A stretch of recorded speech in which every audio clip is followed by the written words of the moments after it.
강의 58번째 25장을 할 차례입니다.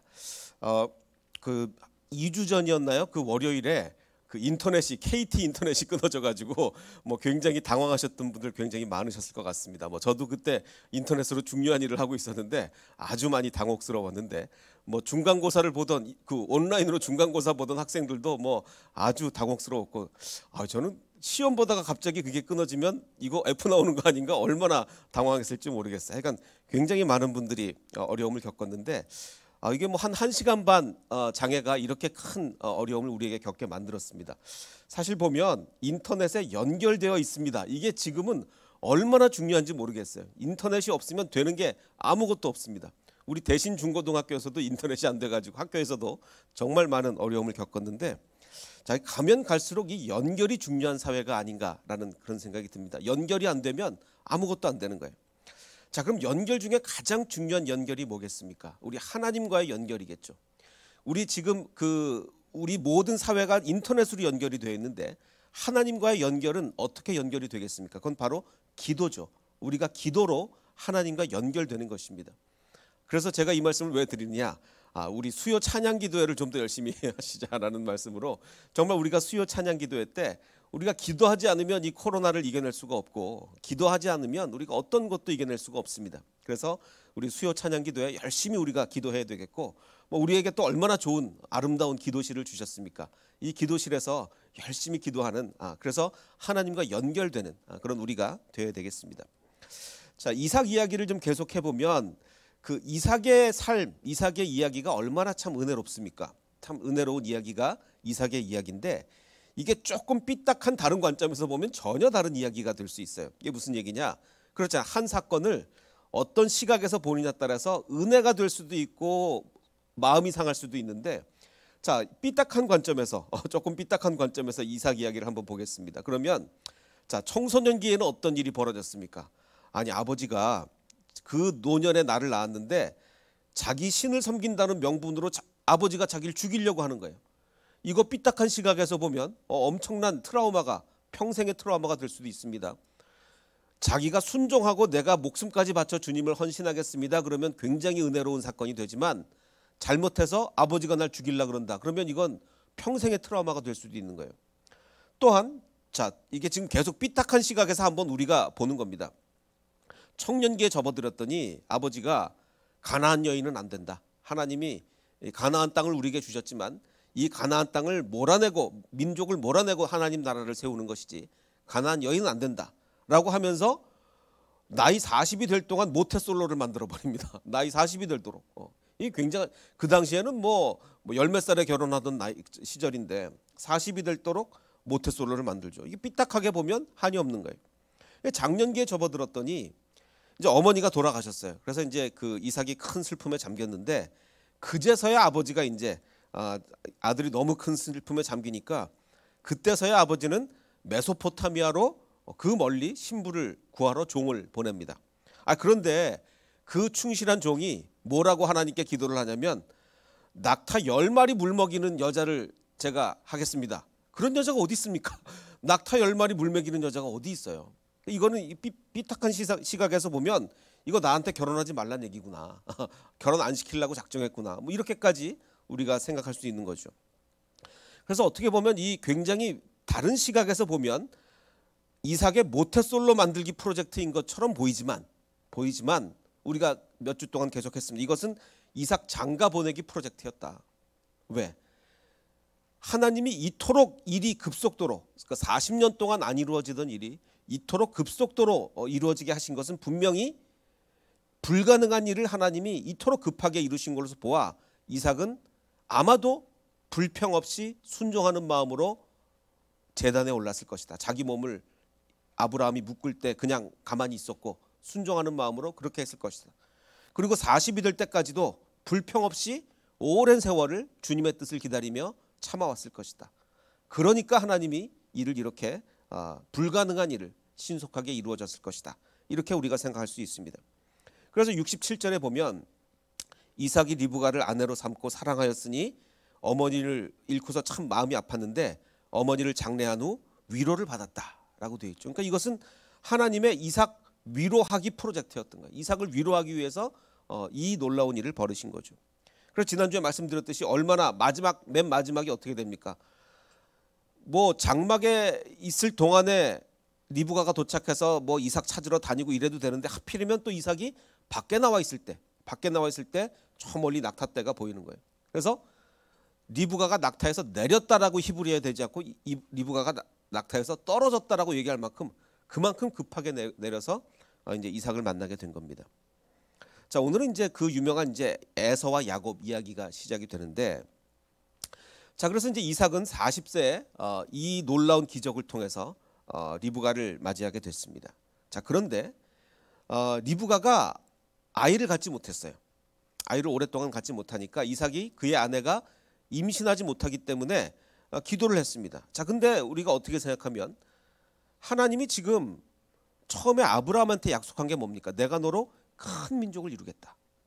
자, 큰 민족을 이루겠다 그러면 그렇게 약속을 받았으니 사실은 어느 누구보다도 자녀를 많이 쉽게 낳아야 됩니다. 그렇잖아. 하나님의 약속이 큰 민족을 이루는 거니까 아브라함은 사실 어느 누구보다도 자녀를 많이 빨리 이렇게 낳아야 돼요. 근데 오히려 누구보다 더 많은 자녀를 낳아야 했지만 아브라함도 그렇고 이삭도 그렇고 오히려 불임으로 고생을 합니다. 이게 도대체 어떻게 된 거냐? 이게 그 약속이 제대로 이루어지는 거냐? 자, 그래서 그 이삭이 그녀 리브가를 위해서 여호와께 간구를 합니다. 제 아내에게 아이를 주십시오. 간구를 하니까 여호와께서 그의 간구를 들으셨으므로 그의 아내 리브가가 임신했다. 자, 이게 뭐냐? 제가 여러 번 말씀드렸지만 이 약속의 자녀가 이렇게 어렵게 출생한 이유는 하나님께서 이 약속의 자녀가 기도의 자녀가 되게 하기 위해서 그런 겁니다. 금방 나면 사람들 기도 안 합니다. 기도 안 하죠. 이렇게 쉽게 이루어지는데 기도하겠습니까? 근데 약속만 받았지 오랫동안 약속이 안 이루어지면 얼마나 기도하겠습니까? 아브라함 100살까지 기도했잖아요. 지금 이삭도 늦게 결혼해서 그렇죠. 늦게 결혼할 사람일수록 애를 빨리 낳아야 되는데 애를 못 낳는 거예요. 그럼 얼마나 기도했겠어요? 지금 여기 기도했다고 나오잖아요. 그녀를 위해서 여호와께 간구했다 그랬어요. 그러니까 이 자녀는 그냥 자녀가 아니라 기도해서 낳은 자녀입니다. 그러니 하나님께서는 아마 일부러 이렇게 약속을 더디 이루시는 게 아닌가라는 생각이 드는 거죠. 자, 이스마엘과 비교해 보면 이스마엘은 하나님이 이스마엘을 사랑은 했지만 약속의 자녀는 아니었죠. 자, 근데 오히려 이스마엘은 애를 쉽게 12명을 그냥 바로 쫙 놔버립니다. 이스마엘은 아주 쉽게 애를 낳아요. 근데 반면에 아브라함은 본인도 이삭을 어렵게 낳고 이삭도 야곱을 어렵게 낳고 야곱 때에 가서야 이제 똑같이 12명의 자녀를 낳게 되는 거죠. 야곱 때에 가서야, 그러니까 이스마엘보다 한 박자 늦게 12명의 자녀를 낳습니다. 이스마엘은 바로 12명을 낳는데 아브라함은 야곱 때에 가서 12명을 낳아요. 그래서 언약의 자손들이 오히려 언약의 자손이 아닌 사람보다 한 박자 늦게 축복받을 수 있습니다. 언약의 자손들이 언약의 자손이 아닌 사람보다 한 박자 늦게 축복받을 수 있어요. 그 이유는 뭡니까? 근데 이것은 엄밀히 따지면 축복을 늦게 받은 게 아니에요. 축복을 늦게 받은 게 아니라 기도의 시간을 얻는 축복입니다. 기도의 시간을 얻어요. 축복을 금방 받아버리면 기도의 시간이 점점 줄어듭니다. 우리가 기도 안 해요. 그런데 축복을 늦게 받는다는 건 뭡니까? 기도의 시간을 얻는 축복을 또 받는 거예요. 그러니까 얼마나 귀합니까? 자, 그래서 이제 그 리브가가 이제 아이를 낳게 되는데 알다시피 이제 쌍둥이를 낳습니다. 그 쌍둥이 아이들이 장성함에 쌍둥이 큰애 에서는 익숙한 사냥꾼이었다. 그래서 들사람이 됐다라고 이제 표현을 하고 있고, 쌍둥이 동생 야곱은 조용한 사람이었다. 그래서 장막에 거주했다. 이렇게 이제 이야기하고 있습니다. 그러니까 이거는 일란성입니까? 이란성입니까? 이거 분명히 이란성이에요. 제 아이들도 이란성 쌍둥이인데 이란성 쌍둥이는 뭐 비슷할 수도 있겠지만 저희 아이는 굉장히 다릅니다. 뭐 식성에서부터 뭐 성격까지 뭐 둘이서 같은 게 하나도 없어요. 하나는 이과 하나는 문과 뭐 같은 게 하나도 없습니다. 마찬가지로 지금 이 에서와 야곱도 아주 전형적인 이란성 쌍둥이인 것 같아요. 완전히 처음부터 끝까지 다 다릅니다. 자, 그런데 이삭은 누구를 좋아했느냐? 이삭은 당연히 에서를 좋아했고 리브가는 야곱을 사랑했는데, 자, 이삭이 에서를 좋아한 이유는 기록이 되어 있습니다. 왜 좋아했느냐? 왜 좋아했느냐? 에서가 사냥한 고기를 좋아했기 때문에 에서를 좋아했다. 그러니까 이삭은 육식을 좋아했나 봐요. 육식을 좋아해가지고 고기를 좋아했습니다. 자, 근데 리브가는 야곱을 사랑했다라고 돼 있는데 그러면 리브가는 야곱을 왜 사랑했습니까? 조용한 성격이었기 때문에 사랑했습니까? 그 얘기가 성경에 없어요. 리브가는 야곱을 왜 사랑했는지 없는 거죠. 그래서 리브가는 왜 야곱을 편애했을까? 그냥 단지 조용한 사람이어서 장막에 많이 거하니까 어머니랑 있을 시간이 많았겠죠. 뭐 그래서 좋았을까? 아니요, 뭐 시간 많이 보낸다고 꼭 좋아하는 거 아닙니다. 그럼 더 싸울 수도 있어요. 자, 그러면 에서는 이삭은 에서를 좋아한 이유가 고기 좋아해서 그렇다 그러는데 그럼 리브가는 야곱을 왜 좋아했느냐? 성경은 이유를 그럼 말 안 한 거냐? 조금 이따 우리가 함께 보겠습니다. 자, 그래서 29절을 보면 야곱이 이제 뭐 장막에 있으니까 이제 요리를 많이 한 모양이에요. 요리를 잘한 모양입니다. 죽을 썼습니다. 그래서 이제 에서가 이제 들에서 사냥하고 돌아와서 심히 피곤했다. 심히 피곤했다. 그래서 이렇게 얘기합니다. 내가 정말 지금 피곤하니까 그 붉은 것을 그 죽을 말에 향해서 붉은 것이라고 합니다. 그래서 우리가 뭐 붉은 죽 그러니까 우리나라 사람들은 당연히 이것을 뭐라고 뭐라고 우리가 생각을 했습니까? 번역이 아니라 팥죽. 성경에 뭐 팥죽이라고 돼 있지는 않습니다. 근데 우리는 뭐 당연히 팥죽이다. 당연히 팥죽이라고 이렇게 돼 있는데 그 당시에 이 중동 사람들이 팥죽을 먹었느냐? 사람들이 그렇게 생각을 잘 하지 않습니다. 왜냐하면 우리가 콩쥐 팥죽 잘 아시죠? 콩쥐 팥죽이 아니라 콩죽이냐 팥죽이냐 논란이 있어요. 왜냐하면 뭐 이당 사람들이 여기서 팥을 그렇게 먹지 않았기 때문에. 근데 그 중동 사람들이 붉은 콩죽을 많이 먹습니다. 이 당시에. 그래서 아마도 이것은 팥죽이라기보다는 붉은 콩죽이었을 것이다. 그래서 그냥 붉은 죽입니다. 자, 붉은 죽을 나한테 달라 이렇게 얘기를 합니다. 자, 그러자 이제 야곱이 아주 희한한 얘기를 합니다. 뭐라고 얘기를 하냐면 그러면 형님 형의 장자의 명분 장자권을 나한테 팔아라. 나 이거 죽 한 그릇에 팔아라. 그러자 이제 에서가 내가 지금 배고파 죽게 되었는데 배고파 죽겠는데 이 장자의 명분이 지금 나한테 무슨 소용이 있느냐? 무슨 유익이 있느냐? 오늘 내가 그러자 이제 야곱이 그래? 이거 그러면 그냥 우리 말로 할 게 아니라 맹세를 해라. 맹세를. 그러자 에서가 그래 내 맹세까지 하겠다. 맹세하고 이 죽 한 그릇에 장자의 명분을 야곱에게 팝니다. 자, 우리가 잘 알듯이 뭐 요즘이야 법이 평등해져서 장자나 차자나 뭐 다 똑같이 받지만 옛날에는 아니죠. 옛날에는 장자가 훨씬 더 유산을 많이 받았잖아요. 장자는 뭐 훨씬 많이 받았는데 장자는 유산을 훨씬 더 많이 받는데 어떻게 장자권을 이 죽 한 그릇에 팔을 이건 말이 안 되잖아요. 말이 안 됩니다. 이 장자가 아니냐가 얼마나 큰 차이인데 옛날에는. 요즘은 오히려 아니죠. 요즘은 마다들이 장가가기 힘들답니다. 뭐 유산도 똑같이 받지 뭐 부모 모셔야지 그러니까 요즘 마다들 장가가기 힘든데 옛날에는 뭐 서로 장자가 되려고 난리치던 시절인데 장자권을 이렇게 어떻게 가볍게 여길 수가 있는가? 내게 무엇이 이 장자권이 내게 무엇이 유익한 게 많은데 왜 내게 무엇이 유익하리로라고 에서가 말했을까? 이게 오늘 말씀의 핵심입니다. 자, 제가 이분은 한번 몇 년 전에 소개를 시켜드린 적이 있는데 톰 할트만이라는 이 미국의 라디오 진행자이면서 심리치료사예요. 제가 알기로는 뭐 심리치료사는 나중에 된 걸로 제가 알고 있는데 자, 이분의 아들이 잘 아시죠? ADHD 판정을 받았어요. 주의력 결핍, 막 산만하고 막 행동 과잉이고 이런 그 아들이 그 판정을 받았어요. 그래서 이 사람이 자기 아들이 그 판정을 받고 나서 이 ADHD에 대해서 연구를 막 하기 시작을 했습니다. 그래서 아주 베스트셀러 책을 하나 썼죠. 에디슨 진. 우리나라도 에디슨의 유전자를 가진 아이들이라는 책으로 번역이 돼서 많이 팔렸습니다. 자, 이 사람은 이 책을 통해서 무엇을 주장하느냐? 이 수렵 사회와 농경 사회 그 차이를 설명을 하는데 이 ADHD 아이들은 문제아가 아니다. 사람들 자꾸 이 ADHD를 문제아라 그러는데 문제아가 아니라 옛날에는 오히려 이게 더 좋았다. 근데 지금 21세기 교육 시스템과 안 맞을 뿐이지. 교육 시스템과 안 맞을 뿐이지. 얘네들이 뭐 문제아라는가 그런 게 아니라 오히려 에디슨도 ADHD였다. 뭐 이렇게 이제 주장을 합니다. 자, 그래서 많은 학자들이 지금 인류학자들을 포함해서 많은 인류학자들이 에서를 수렵인의 대표 그리고 뭐 야곱이 농사지었다는 얘기는 없지만 이렇게 집안에 있고 이렇기 때문에 야곱을 농경인으로 생각을 한다면 이제 어떻게 비교를 하냐면 수렵인들의 특징이 뭡니까? 그 사냥하는 사람들은요 아주 판단을 0.1초 만에 합니다. 왜냐하면 지금 뭐 곰이 쫓아오고 이러는데 뭐 지금 뭐 진지하게 언제 생각합니까? 0.1초 만에 판단을 해야지.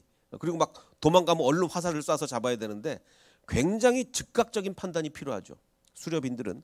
반면에 농경인들은요 1년 농사 짓는 거니까 아주 진지하게 생각을 해야 됩니다. 깊이 생각해서 이걸 어떻게 계획을 하고 그러니까 생각할 시간이 충분하죠. 자 그러면 무조건 농경인들이 우월하고 수렵인들은 저급하냐? 아니죠. 곰이 쫓아오는 상황에서는 누가 더 유리하겠어요? 당연히 수렵인들이 유리하겠죠. 자 그런데 이제 인간관계 같은 걸 보면 수렵인들은 늘 이동하잖아요. 그래서 자기네 팀, 그 사냥을 같이 하는 자기네 팀 이외에는 사실 인간관계가 문제가 좀 생겨버리면 떠나면 돼요. 다른 데면 떠나면 됩니다. 그러니까 뭐 인간관계가 그렇게 그 심각하게 영향을 미치지 않습니다. 근데 농사라는 것은 자기네 땅이 있고 이 땅에서 평생 농사를 짓는 거니까 인간관계 틀어지면 아주 골치 아픕니다. 대대로 여기 살아야 되는데. 그래서 정착 생활이므로 지역 사람들과 잘 지내야죠. 그러니까 인간관계 형성에는 당연히 농경인이 유리할 수밖에 없습니다. 그러니까 우리가 이 수렵인을 ADHD의 그 전형이라고 본다면 이 아이들이 막 그 생각을 너무 빨리 하고 인간관계 잘 못 맺고 이런 게 뭐 이게 시대를 잘못 만난 거지 꼭 문제 알아서 그런 게 아니다. 이제 이런 식으로 접근을 하는 거죠. 자, 근데 제가 오늘 이 예를 드는 이유는 장자권. 이 장자권은 어느 사회에서 그 의미가 있는 유리한 권리입니까? 자, 농경 시대에는 농사를 지으면 아버지가 장자에게 당연히 내 토지가 이렇게 있는데 자녀가 10명이에요. 10명인데 장자에게 보통 한 절반을 주잖아. 옛날에는. 나머지를 다 나눠 갖는 거죠. 나의 토지 절반을 장자에게 주노라. 그럼 이 장자권이 어마어마한 겁니다. 자, 그런데 수렵사회는 어떻습니까? 수렵사회는 자, 저 뒷산에 있는 사슴 절반을 장자에게 주노라. 아무 의미가 없어요. 아무 의미가 없어요. 어차피 가서 사냥해서 먹고 살아야 되는데 뒷산에 있는 사슴의 절반을 너한테 주노라가 무슨 의미가 있겠습니까? 자, 그래서 장자권은 사실 수렵사회에서는 거의 의미가 없습니다. 장자권 차자권 무슨 의미가 어차피 다 가서 저기 사냥해서 잡아 먹어야 되는 거예요. 그러니까 수렵인인 에서에게 있어서 장자권은 당연히 지금 내가 배고파 죽게 생겼는데 장자권은 나한테 아무 의미가 없는 거예요. 오히려 지금 먹는 게 중요하지. 그러고 보면 이 에서의 반응은 지극히 자연스러운 것이다. 자, 그래서 어떤 많은 인류학자들은 그 에서와 야곱의 하나님께서 에서와 야곱 중에 야곱을 선택했다. 이 이야기를 어떻게 해석을 하냐면 수렵사회에서 농경사회로 사회적 진화가 이루어진 것이다. 사회적 발전으로 해석하는 인류학자들도 있기는 합니다. 뭐 제가 꼭 거기에 동의하는 것은 아닌데 사회적 발전으로 해석하는 인류학자들도 있습니다. 자, 그런데 단지 이것을 뭐 그래서 굉장히 뭐 수긍이 가는 그리고 뭐 어느 정도는 맞는 이야기일 수도 있습니다. 그러나 이 이야기를 단순히 수렵인 농경인의 문제로만 볼 수는 없습니다. 이건 도움이 돼요. 에서가 왜 이렇게 쉽게 장자권을 포기를 했느냐는 굉장히 이해를 할 수 있습니다. 그러나 그것만 가지고 이것을 설명할 수 없습니다. 왜냐하면 이 창세기의 아주 핵심 주제는 바로 하나님의 주권적 선택. 그냥 선택이 아니라 합리적 선택 뭐 이런 선택이 아니라 주권적 선택. 그냥 하나님의 뜻에 의해서 인간은 도저히 이해할 수 없는 하나님이 왜 이런 선택을 하셨을까 이해할 수 없는 하나님의 주권적인 뭐 좀 막말로 하면 하나님 마음대로 하시는 그 주권적 선택이 바로 창세기의 주제이기 때문에 그렇습니다. 하나님은 에서와 야곱 중에 왜 왜 야곱을 선택하셨습니까? 이유가 없는 거예요. 에서는 수렵이고 야곱은 농경이고 그 때문이 아니라 그냥 하나님이 야곱을 선택을 하신 겁니다. 자, 그래서 아까 제가 드린 질문 왜 리브가는 안 써 있는 것 같은데 이삭은 에서를 사냥을 하니까 좋아했다 그러는데 왜 리브가는 야곱을 사랑했을까? 그 이유가 제가 그냥 휙 넘어갔는데 제가 안 읽고 넘어간 22절에 나와 있습니다. 22절 애들이 태어나기 전에 애들이 뱃속에서 싸우는 거예요. 아들들이 그의 태 속에서 서로 싸우는지라. 근데 이건 표현이 그렇다는 얘기죠. 실제로 그 뱃속에 있는 애가 싸웠다기보다는 그냥 그 요동을 좀 많이 친 것 같아요. 그러니까 이제 엄마는 싸운 걸로 느낀 거죠. 그래서 이제 하나님께 묻습니다. 이럴 경우에는, 자, 그럼 여기서 그가 누구냐? 이삭이 물은 거냐? 리브가가 물은 거냐? 그가 이르되 이럴 경우에 내가 어찌할꼬 하니 여호와께 묻자온대. 근데 한국말에는 그냥 그라고 되어 있지만 분명히 히브리어도 그렇고 그녀가 리브가가 물은 겁니다. 자, 리브가가 물었는데 그러자 하나님께서 그녀에게 이렇게 대답을 하십니다. 두 국민이 내 태중에 있다. 두 국민, 두 민족이 내 복 중에서, 네 뱃속에서 두 민족이 나올 거다. 두 민족이. 자, 이 족속이 저 족속보다 강하겠고 큰 아들이 작은 아들을 섬길 것이다. 이렇게 예언을 하셨습니다. 예언을. 자, 그러면 이제 이걸 지금, 그래서 이 예언을 누가 받았다고요? 왜 누가 받았는지가 중요하냐면 이삭이 받은 게 아니라 리브가가 받은 거거든요. 자, 그러면 이 계시를 받은 리브가는 이삭에게 말을 했을까요, 안 했을까요? 여보, 내가 하나님께 기도했더니 하나님께 나한테 계시를 주셨는데 지금 여기서 두 민족이 나온답니다. 큰 아이가 작은 아이를 섬긴답니다. 자, 이 얘기를 했을까? 그래서 만약에 말했다면, 즉 이삭이 이 사실을, 이 예언을 알았다면, 자, 제가 아까 말씀드렸듯이 이삭은 얼마나 순종의 사람입니까? 그 100세 노인 할아버지가 자기를 제물로 바친다고 칭칭 감을 때도 가만히 있었고 40 나이 먹을 때까지 그 부인을 못 얻어도 순종하며 기다렸고, 순종의 사람이에요.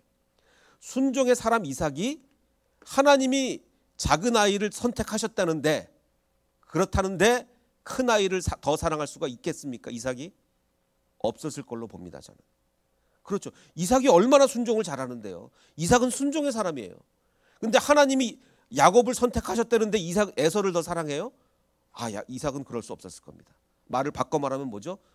리브가가 얘기 안 한 것 같아요. 이삭에게 그 계시받은 것을 얘기 안 했어요. 그러니까 이삭은 그걸 모르고 자기가 그냥 육식을 좋아하고 하니까 큰아들을 사랑한 겁니다. 자, 그래서 리브가가 이삭에게 말하지 않았다기보다는 왜 못했을 가능성이 크냐? 이 당시로는요, 작은 아들이 형을 다스린다, 이건 굉장히 충격적인 이야기죠. 그 당시로는. 그래서 아마 리브가는 얘기를 못했을 가능성이 큽니다. 그래서 이삭은 자연스럽게 사냥 잘하는 장남을 사랑했고, 자, 그러면 리브가는 왜 동생을 사랑한 거예요? 자기는 계시를 받았거든요. 자기는. 그래서 계시받은 리브가는 야곱을 사랑하게 된 거죠. 그래서 제가 아까 성경이 리브가가 왜 동생을 사랑했는지 얘기 안 한 거 아니냐? 아니야. 성경은 편애의 이유를 이미 말했습니다. 계시를 받은 거예요. 자, 그러면 근데 문제는, 그러면 그게 정당화가 되냐? 자, 근데 하나님이 이미 선택을 하셨기 때문에 우리 인간은 특별히 뭔가 이렇게 수를 쓰지 않아도 자연히 하나님이 그 뜻을 이루십니다. 자연히 하나님이 그 뜻을 이루시는데, 문제는 리브가가 너무 억지로 그 뜻을 이루려고 그랬어요. 막 아버지를 속여서 막 이렇게 속여서 축복을 억지로 작은 아들을 그 위에 세우려고 했으니까 거기서 문제가 생긴 거죠. 하나님이 선택을 하셨는데 인간이 그런 억지 방법 안 써도 하나님이 다 알아서 하십니다. 그런데 억지를 쓰면서 이제 문제가 발생하는 거죠. 자, 창세기의 계시는 내용이 뭐였냐면 그냥 단순해요. 두 민족이 내 복 중에서 나올 거고 큰 자가 어린 자를 섬길 것이다까지 창세기가 얘기를 했습니다. 자, 그런데 이제 신약 성경에 가서, 로마서에 가서 이야기를 한층 더 깊게 해석을 합니다. 이 사도 바울이 더 깊게 해석을 하는데 뭐라고 해석을 하느냐? 생각해봐라. 하나님이 지금 두 사람 중에 야곱을 선택하셨는데 아직 태어나지도 않을 때다.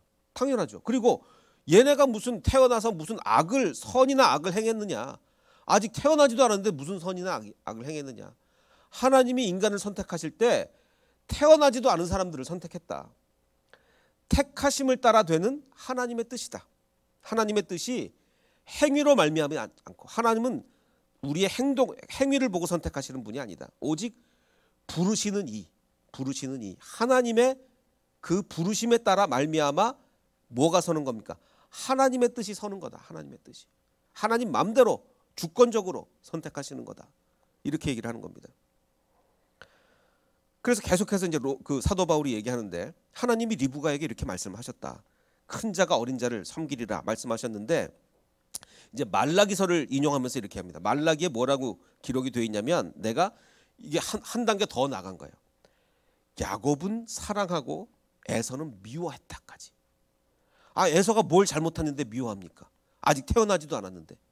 근데 하나님이 태어나지도 않은 에서를 미워하셨다 그러는 거예요. 아, 이거 참 해석이 어렵습니다.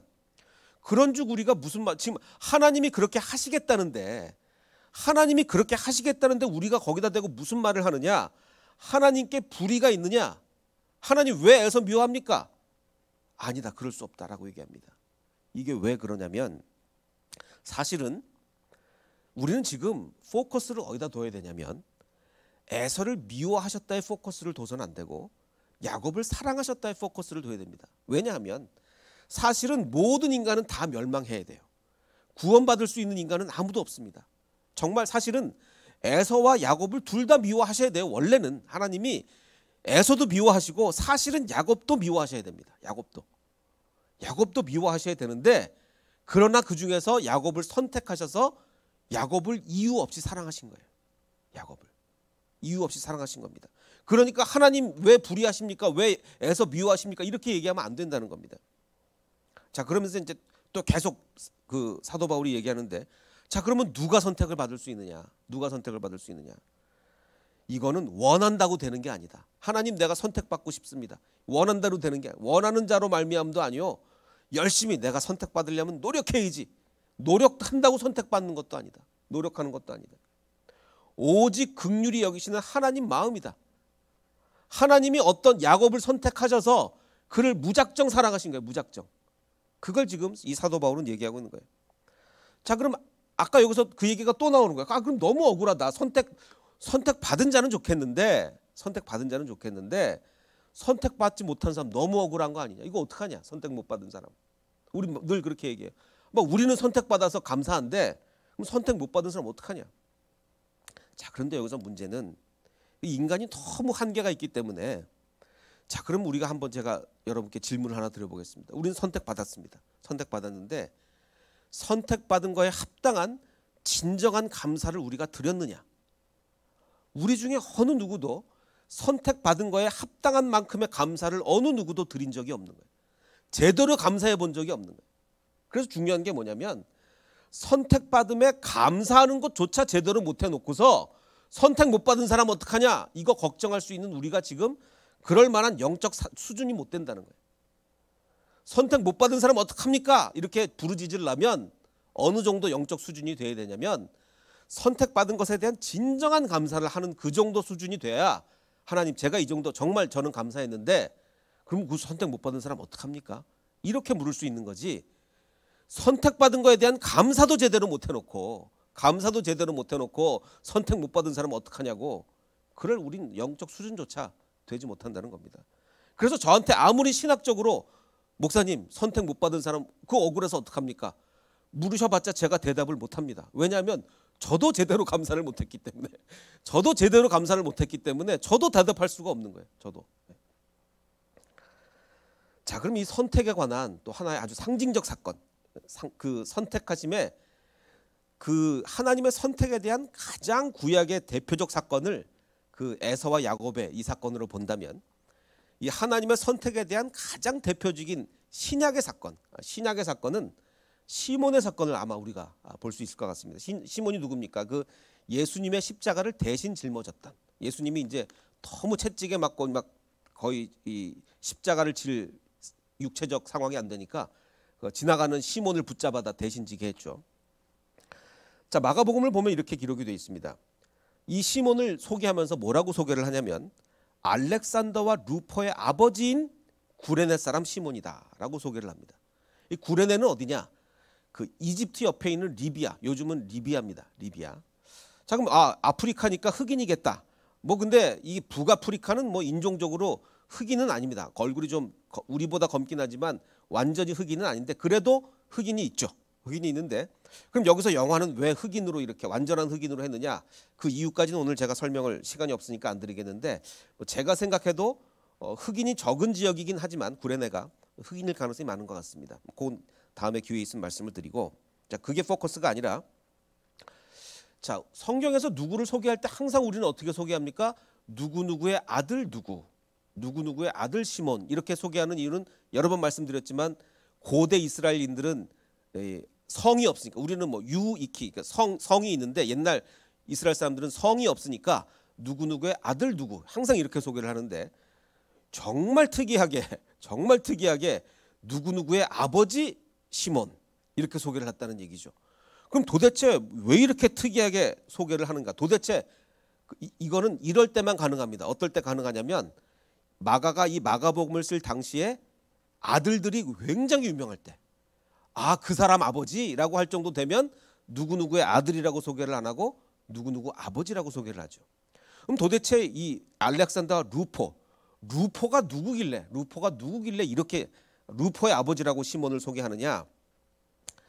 일단 이 사건 먼저 얘기를 하면, 그래서 이제 이 시몬이 지나가는데 그냥 지나가는 게 아니라 시골로부터 와서 지나갔다고 합니다. 지금 예수님이 지금 십자가 막 짊어지고 가시는데, 이 시몬이 예수님을 막 따라다니다가 예수님 어떻게 막 십자가 지시면 어떻게 막, 이게 아니라 그냥 시골에서 지나가고 있었어요. 시골에서부터 나와서, 시골 사람이 지나가고 있었어요. 지나가고 있는데 로마 병정들이 그를, 야, 너 저 사람 좋아야지, 네가 자발적으로 십자가를 져라, 이게 아니라 하기 싫다는 거 억지로.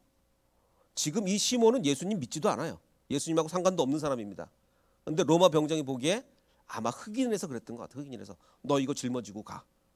네가, 그러니까 예수님 믿지도 않는데 억지로 진 거예요. 예수님 믿지도 않은데. 자, 그러면 이 사건이 단지 그냥 예수님이 너무 육체적으로 약해서 누군가 십자가를 대신 져줬다, 그냥 이걸로 끝나는 사건이라면 굳이 뭐 루포의 아버지였다, 시골에서부터 왔다, 뭐 십자가를 억지로 졌다, 이거 뭐하러 설명합니까? 그냥 누군가 대신 져줬다고 하고 끝나도 되는 거를. 그런데 루포의 아버지였다. 자, 보십시오. 세 가지가 중요합니다. 루포의 아버지였다, 시골에서 올라왔다, 억지로 졌다. 이게 중요합니다. 왜 중요하냐면, 시간이 흘러 이제 로마서로 갑니다. 로마서에 가면, 그때 당시 로마라 그러면 요즘으로 하면 맨하탄, 전 세계에서 가장 발달한 도시 아니에요. 지금으로 따지면 맨하탄인데, 사도 바울이 로마 교회에 로마서 편지를 쓰면서 로마서 맨 마지막에 인사말을 쓰는데 주 안에서 택하심을 입은 루포와 그의 어머니에게 문안하라. 왜냐하면 그의 어머니는 내 어머니와 같은 분이다, 이렇게 얘기를 합니다. 자, 주 안에서 택하심을 입은 루포. 자, 로마 교회 그때 교인이 몇 명 있는지 모르겠지만, 로마 교회 교인 중에 100명이라고 치면 100명 중에 택함 받지 않은 자 있습니까? 지금 사도 바울의 신학은 택함으로 인한 구원, 그 신학이 사도 바울의 신학인데, 택함이 얼마나 중요합니까? 사도 바울에게 있어서. 그 로마 교회의 100명은 다 택함 받은 자예요, 사도 바울에게는. 근데 100명 중에 딱 한 명을 집어서 주 안에서 택하심을 입은 루포예요. 아니, 그러면 다 택함 받았는데 왜 루포만 콕 찍어서 주 안에서 택함을 받았다고 얘기를 하느냐? 택함 안 받은 사람도 있느냐? 아니죠. 다 택함 받았는데 워낙 특별하게 택함을 받아서 택하심을 입은 루포라고 얘기할 수 있겠죠. 어떻게 택하심을 받았습니까? 자기 아버지 시몬이 옆을 아까 루포의 아버지라 그랬잖아요. 이 시몬이 십자가 옆을 아무 생각 없이 시골에서 나와서 지나가다가 로마 병정이 억지로, 지기 싫다는 거, 나는 예수랑 상관도 없는데, 난 예수랑 상관도 없는데 억지로 십자가를 가다 지게 만든 거예요. 그래서 십자가를 졌습니다. 그러고 나서 이 시몬은 뭘 받겠습니까? 자기가 대신 십자가를 짊어진 예수님이 십자가에 달리는 걸 봤어요. 그러면 그 예수라는 사람에 대해서, 알지도 못하는 예수라는 사람에 대해서 얼마나 관심이 있었겠어요. 자기가 대신 십자가를 졌는데, 알고 보니까 그 사람이 예수가 부활을 한 거예요. 그리고 영적으로 이 세상을 통치하는 거예요. 그럼 당연히 이 시몬은 믿는 제자들이 되지 않겠습니까? 그리고 나서 이 아들이었던 루포는 로마로 건너가서 정말 로마 교회의 중요한 인물, 어머니가 정말 사도 바울이 그 어머니는 내 어머니랑 똑같다라고 얘기할 만큼 이런 인물이 된 거죠. 자, 그러니까 로마 교인 중 택함 받지 않은 사람은 없는데, 이 루포는 굉장히 이거 얼마나 특별하게 택함 받은 거. 이거를 이만큼 특별하게 택함 받은 사람이 어디 있어요? 억지로 하나님이 택하신 거죠. 자, 다른 박질하는 걸로 되는 거 아니라 그랬습니다. 원해서 되는 거 아니라 그랬습니다. 택함 받는 건 하나님의 뜻이요 하나님의 은혜예요. 그냥 시몬 택하신 거예요. 그냥 옆에 지나가는 시몬 택하셔서 구원하신 겁니다. 자, 어디서부터 올라왔다고요? 시골로부터 올라왔는데 시몬이, 그의 아들은 21세기 맨하탄과 똑같은 로마 교회의 중요한 인물이 됐어요. 시골로부터 이 시몬이 올라왔는데 그 아들은 로마 교회의 중요한 인물이 됐습니다. 그래서 그의 아들은 로마 교회의 특별한 존재인 루퍼가 되었고, 그의 어머니는 사도 바울의 어머니와 같은 존재가 이렇게 된 것이죠. 얼마나 큰 은혜입니까? 자, 그래서 야곱이 선택받은 것은 정말 무조건적인 은혜예요. 야곱이 뭘 잘했고, 아니 태어나지도 않았는데 뭘 잘합니까? 야곱이 선택을 받은 것은 정말 무조건적인 은혜였듯이, 구레네 사람 시몬이 선택을 받은 것 역시 자기의 의사와 반해서 선택을 받았습니다. 자기는 십자가 지기 싫다 그랬어요. 모든 것이 그에겐 은혜였죠. 그래서 우리는 은혜에 감사할 수 있는 사람이 되어야 됩니다. 하나님이 정말 우리 중에 어느 누구도 선택받을 만한 자격이 있어서 선택받은 사람은 아무도 없습니다. 무조건적 선택을 받았는데 문제는 그 선택받은 은혜에 얼마나 감사를 하느냐. 그렇게 무조건적으로 선택해 주셨는데 우리는 얼마나 감사를 하느냐. 그것이 문제인 것입니다. 그래서 아까 우리 불렀던 찬양이 있죠. 내가 누려왔던 모든 것들이, 또 지나왔던 모든 것들이 당연한 게 아닙니다. 야곱을 선택하신 게 당연한 게 아니에요. 절대 당연하지 않습니다. 당연한 게 아니라 은혜죠. 모든 것이 은혜, 한없는 은혜. 내 삶에 당연한 것이 하나도 없다는 그 은혜를 감사할 수 있는 저와 여러분이 되시기를 주님의 이름으로 축원합니다. 우리 아까